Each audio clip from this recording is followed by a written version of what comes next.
নমস্কার, my daily ব্লগে সবাইকেই স্বাগত।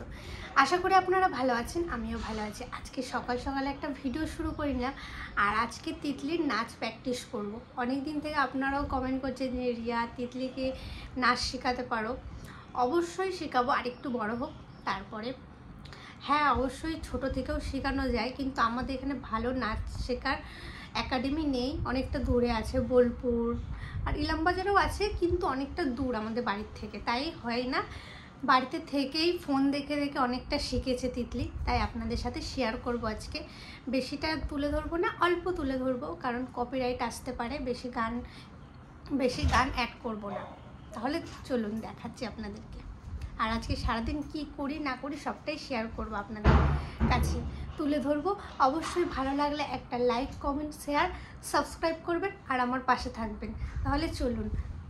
আর এখানে আমার তিন্নি সকাল সকাল কাকি খাইয়ে দিয়ে ওকে শুইয়ে দিয়েছে, এখন খেলছে।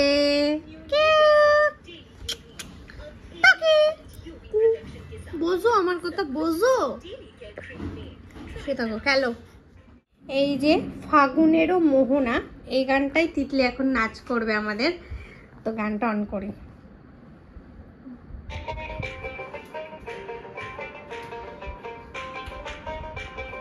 একটু দূরে যা তিতলি, দেখতে পাচ্ছেন? হ্যাঁ,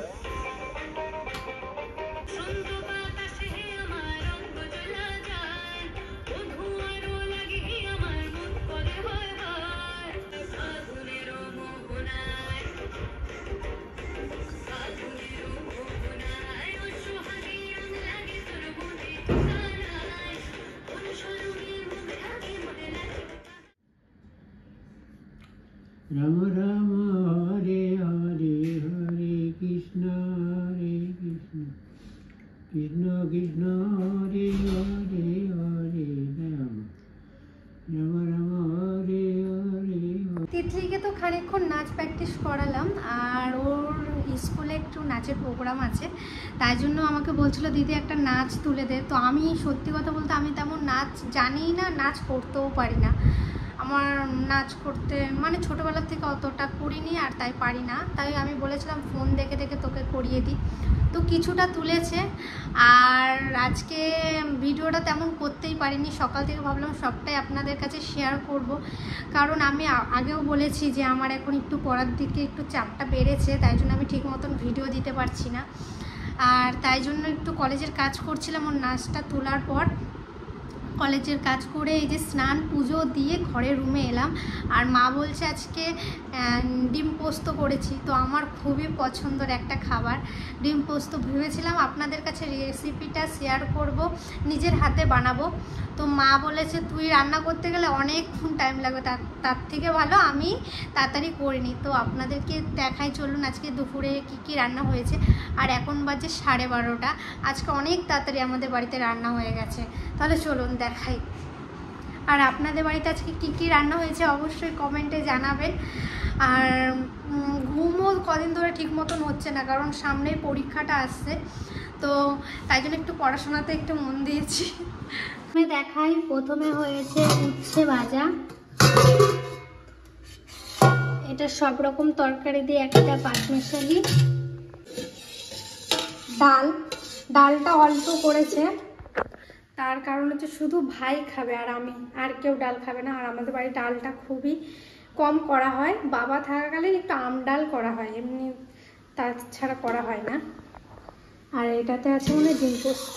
ওয়াও, দেখুন আমার তো খুব সুন্দর লাগছে। একটু ঝাল ঝাল করে করেছে মা। আগের বারে এই বেদানা গাছটায় ফুল এসেছিল, সব ঝরে গেছিল, থাকেনি, আবার এসছে। এবার দেখুন কতগুলো এসছে। আগের বার তো 3টে এসেছিল, এখানে 2টো, এখানে 2টো, এইখানে 3টে, এখানে 2টো, এই যে একটা। আর এই দেখ এখানে দিদি হাত দিয়ে দেখাতে নেই, এই যে এই দেখুন এখান থেকে ফুলও চলে এসছে।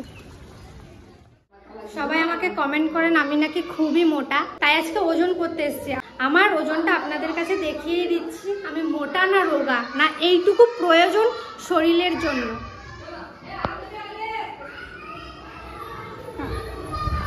দেখেছেন আজকে ঘাস হয়ে গেছিল কি? গাদা গাছ এগুলো। অনেক ঘাস হয়েছে তো ওই যে। ওইদিকে তো অনেক ঘাস আছে যেটা। ওইদিকে গাদা গাছ গেছে। ওইগুলো সব তুলবা? সব তুলে দেবো আজকে। আর এই লঙ্কার চারাগুলো কোথায় লাগানো হবে? দেখি কোথায় লাগাবো, ওইদিকে লাগাবে নাকি? কোন দিকে? ওই ফাঁকা জায়গাটায়? আর ওইদিকে বেগুনের চারাগুলো? ওইদিকে লাগাতে পারে, পুকুর পারে। পুকুর পাড়ে? আচ্ছা, এইদিকে দেখুন এই যে বেগুনের চারাও দিয়েছে। আর আপনাদের একটা বলেছিলাম এখানে একটা ফল এসেছিল, এলাচ ফল, কে যেন ছিঁড়ে দিয়েছে। কে যে ছিঁড়েছে এখনো ধরা পড়েনি। আর আগের দিন বলেছিলেন এটা নাকি জলপাই গাছ না, তাহলে আপনারাই বলুন কি গাছ? ও জ্যাঠা, সবাই বলছে নাকি এটা জলপাই গাছ না, তাহলে কি গাছ জ্যাঠা? আমরা তো জানি জলপাই, বলো। তাহলে সবাই বলছে না রিয়া এটা জলপাই না। 2-3টে কমেন্ট এসেছিল, আপনারা যদি জেনে থাকেন বলবেন। আমরা তো জানি জলপাই গাছ। এই যে সজনে রাখা হয়েছে, এগুলো বীজ করবে, তাই জন্য গাছ থেকে তুলে নিয়ে চলে এসছে। এখন এগুলো দিয়ে বীজ বানিয়ে করবে, কারণ এটা হলো নদিয়ার সজনে গাছ, খুব সুন্দর, বলে মিষ্টি মিষ্টি খেতে হয়, তাই জন্য। করছিস তিতলি? ঘট বানাচ্ছি। ঘট? এটা কি দেখি? বানা, বানিয়ে দেখাবো। বেশ ঠিক আছে। কি করছো বুনু? কি করছো? ও ঘুমাবে, ঘুম পেয়ে গেছে আমার বুনুটার। ও কাজ করে শোয়ালেই ঘুমাই যায়। আর এমনি ঘুমায় না? না, যদি এমনি সোজা করে দিই আর ঘুমাবে না। এই কাজ করে দিলে চুপ করে থাকবে। শরীরটা যে একটু খারাপ আছে। আজকে আমার বোনের পটি হয়েছে 3-4 বার, ডাক্তারের কাছে নিয়ে যাওয়া হবে একটু পরেই। টোটোকে ফোন করেছে, আসলেই নিয়ে চলে যাবে। আমার সোনাটা কি হয়েছে সোনা? বলি বাবালে, বাবাটার ঘুম পেয়েছে ওই যখন। হয়ে গেছে? হ্যাঁ, কই দেখি, কই দেখি। এই ঘটগুলো যত টাকা ঢুকাবো, মানে 1 টাকা ঢুকালে 1 টাকা কেটে দেবো। 100 টাকা ঢুকালে 100 টাকা কেটে দেবো বাহ, কোথার দিয়ে শিখেছিস সেটা? ফোন দিয়ে। আর এই যে এর ভিতর থেকে টাকা ঢুকাবি? হ্যাঁ।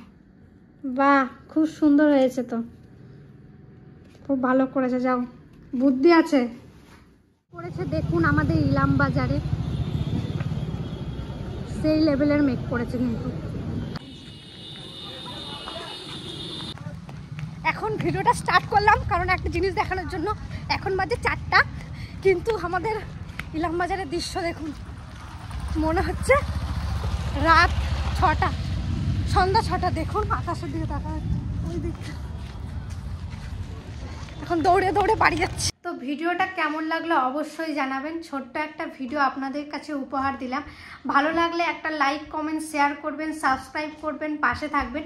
আর একটা কথা, অনেকে কমেন্ট করেছিলেন যে রিয়া তোমাদের রান্নাঘরে একটা কিচেন চিমনি লাগাও। অবশ্যই আনা হয়েছে, কিন্তু মিস্ত্রি দাদাটা আসছে না, যেদিন আসবে সেদিনই লাগানো হবে। আর ফোন করছি, কিন্তু ওই মিস্ত্রি দাদার আমার বিয়ে, তো একার হাতে নাকি সব কিছুই, তো তাই দাদা বলেছে কিছুদিন অপেক্ষা করো, তারপর আমি যাচ্ছি।